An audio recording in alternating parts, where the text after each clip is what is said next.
மீன்களை பிடிக்கிறவனை கர்த்தர் மனுஷர்களை பிடிக்கிறவனாய் மாற்றினார். இந்த அழகான வார்த்தை, அவன் ஏற்பூட்டி உழுது கொண்டிருந்தான். அன்பு தேவ பிள்ளையே, அன்று உங்களுக்கு எனக்கு கொடுக்கப்பட்ட ஒரு மிகப்பெரிய வாய்ப்பு என்னவென்றால், கவனிகள், நிலங்களை உழுவது போல.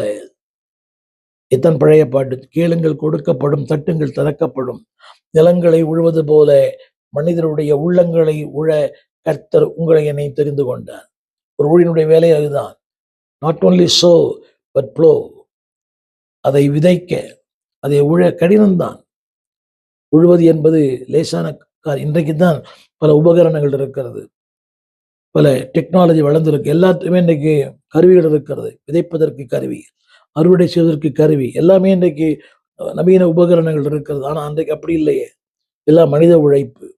விதைப்பது மனிதர்கள், அறுவடை செய்வது மனிதர்கள், உழுவதும் மனிதர்கள்.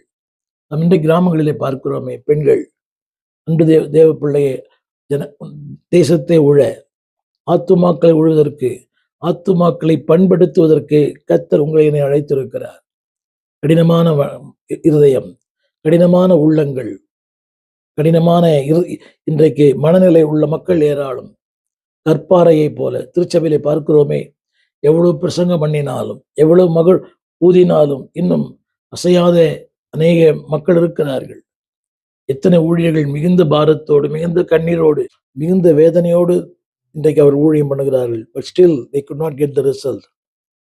அன்றைக்கு அதாவது நிலங்களை உழுதவனை ஆத்துமாக்களை உழ கர்த்தர் தெரிந்து கொண்டார். The work that the Lord has given. ஒரு மேலான, உயர்வான, உன்னதமான. நான்காவது நான் சொல்ல விரும்ப அடுத்த வார்த்தை, அவர் கொடுக்கப்பட்ட வார்த்தை, அந்த ஊழியம் என்னவென்றால், கவனியுங்கள். நான்காவது குறிப்பு, தேவன் கொடுத்த ஒரு அடையாளம். தேவன் எலிசாவு கொடுத்த அடையாளம் 19ஆம் வசனம். அந்த வசனத்தை படிக்கிறேன், கேளுங்கள். அவன் ஏரை ஓட்டி இருந்தான். அவன் இருக்கும் இடம் மட்டும் எலியா வந்தான். அவன் இருக்கும் இடம் மட்டும் எலியா வந்தான். இந்த வார்த்தை இப்படி சொல்லுகிறது, அவன் இருக்கும் இடம் மட்டும். ஒரு மனிதனே அவன் இருக்கும் இடம் மட்டும் வர முடியுமானால், வானத்தை பூமியை படைத்த தேவன் உன்னோடு கூட இருக்கிறார். நீ இருக்கும் இடம் வரை, எந்த சூழ்நிலையா இருக்கலாம், எந்த நிலையா இருக்கலாம், எதுவும் இருக்கலாம், God is with you. God is in you. அந்த வசனம் எழுதியிருக்குது, அவன் இருக்கும் இடம் வரை அவன் வந்தான். அடுத்த வார்த்தை, அவன் மேல் தன் சால்வையை அவன் போட்டான். ஆங்கிலத்தில் இந்த வார்த்தை இப்படி பயன்படுத்தப்பட்டிருக்கிறது. இந்த வார்த்தை, அவனுக்கு என்ன தேவையோ அதை அவர் செய்தார். சைன். தமிழ் வேதத்தில் அந்த வார்த்தை